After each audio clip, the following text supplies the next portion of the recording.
So after 30 years of coaching and supporting people to succeed in promotion boards, specialist interviews, and the recruitment process in the police, I think I've identified the number one reason why so many of you do not succeed when you absolutely deserve to succeed. And in this video, I'm going to talk to you about that one thing. So for those of you who haven't seen any of these videos before, my name is Brendan from Bluelight, and indeed over the past 30 years within the police service and outside of it, I've been helping people to succeed in promotion boards, specialist interviews.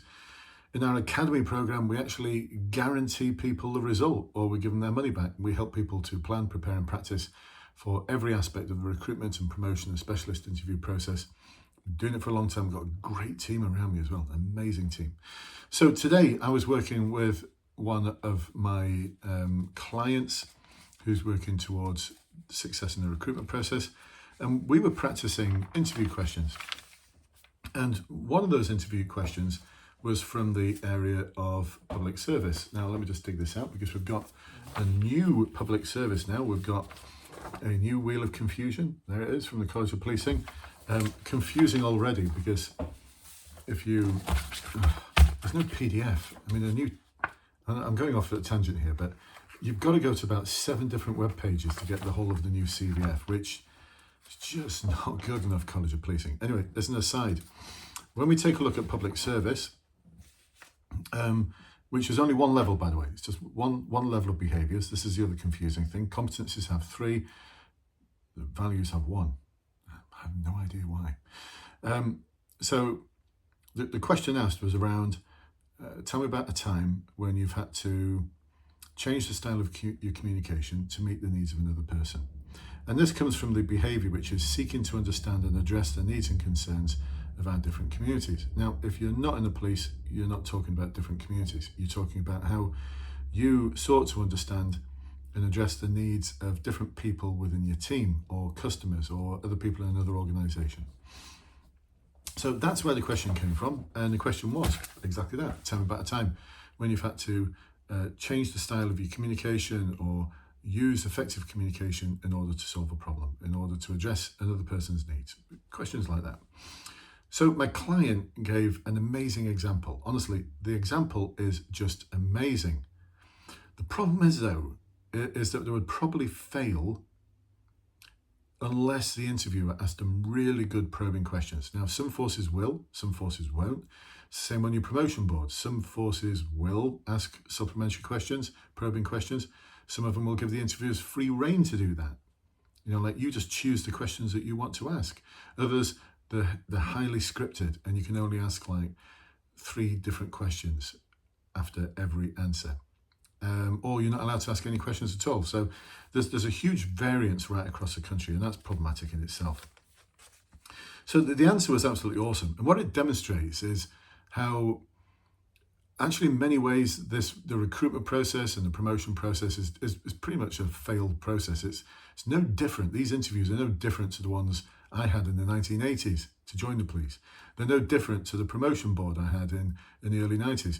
They're no different to the inspector's promotion board I had in the 2000s.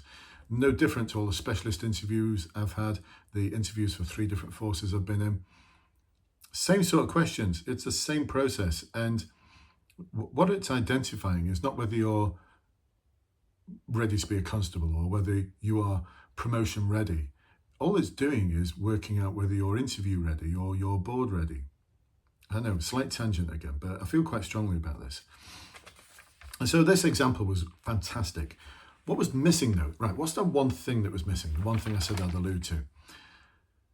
There's a lot of what in there. So let me give you an example of the what. So first of all, my client started off with a great situation, described the problem brilliantly, and talked about what they aimed to achieve and the options that they considered to achieve that aim, and how they discounted certain options and why they chose the option that they chose. So far, so good. But then used phrases like, I tried to communicate with the individual concerned to understand what was happening, why they did what they did. The rest of the team felt stressed. So I communicated with them about X, Y, Z, the thing. I organised. I prepared staff for what was coming next. The staff appreciated me. And at the end of it, they all knew what they were doing. And so what was being described was lots of what was being done, but no how. No how. So my client didn't describe how they tried to communicate and understand the person who was struggling. They didn't describe how they discovered that the team was feeling stressed. They didn't talk about what happened next in terms of what they did with that information. They didn't talk about how they communicated with the team. They didn't talk about how they prepared their staff for the next thing. They didn't talk about how they worked out, how they found out whether the staff appreciated this individual. So here's something that's really, really important, folks, is you've just got to get the how in there. And what emerged once we dived really deep into how you communicated, how you understood, how you found out, how you prepared, all of those was absolute quality. I mean, it really was. It was absolute quality in terms of the style of questions that were being asked, how this individual described how the other person knew they were being listened to, how they changed the style of their communication to meet the needs of the other person who was feeling really stressed out. Even to the extent of, I'll give you an idea of how detailed they went once I asked the right questions of them. So they talked about how, as opposed to just asking a closed question, is there anything I can do to help you? They asked a question, a really deliberate question, not just what can I do to help you, but they went really deep. They went really deep in terms of thinking about what was going on in that person's head in terms of, is it feelings? Are they feeling a lot of emotions? If they are, there's no point asking them questions about what they think. Not just yet. So someone who's got a lot of emotions flying around them, someone who's really upset about something, there's no point in asking them, what do you think is going on? What do you think has happened? Because you're asking them a question about thinking, when actually everything about them is emotions. So there's a better question you could ask.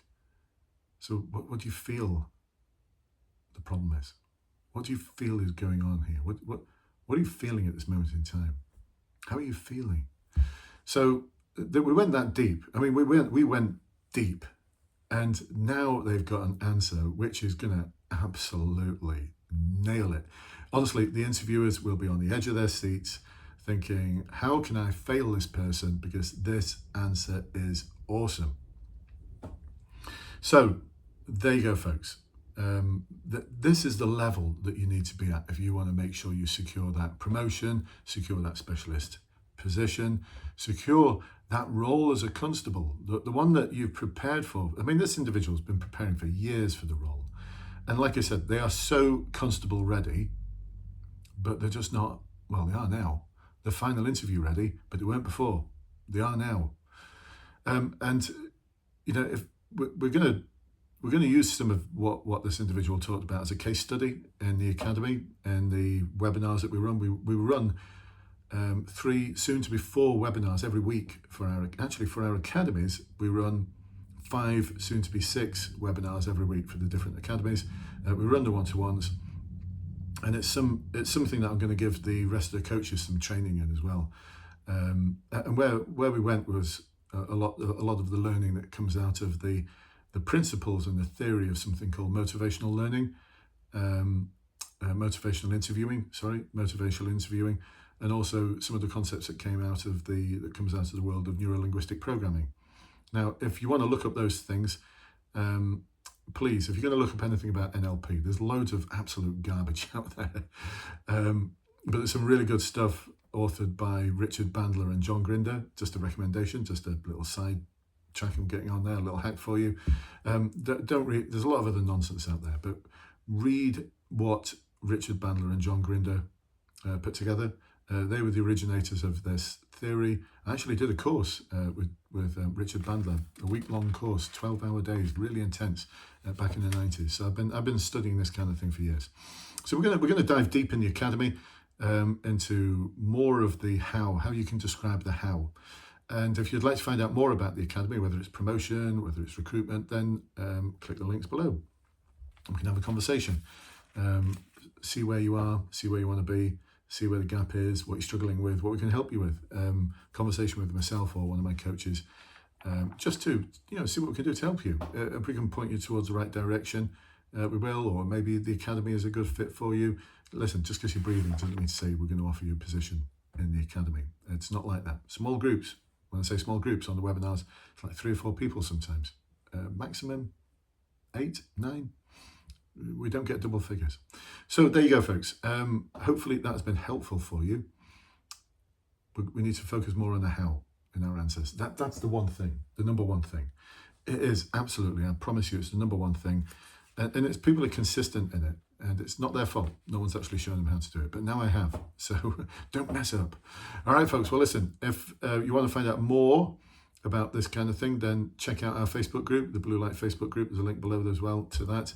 Over 24,000 individuals in that group at this moment in time, all helping each other with the career process, with final interviews, promotion boards. It's just awesome. There's live sessions in there, Q&A sessions, so many explainer videos, templates. There's so much stuff you need in there. It's just amazing. And it's the people like you who make the group amazing. All right. I love talking.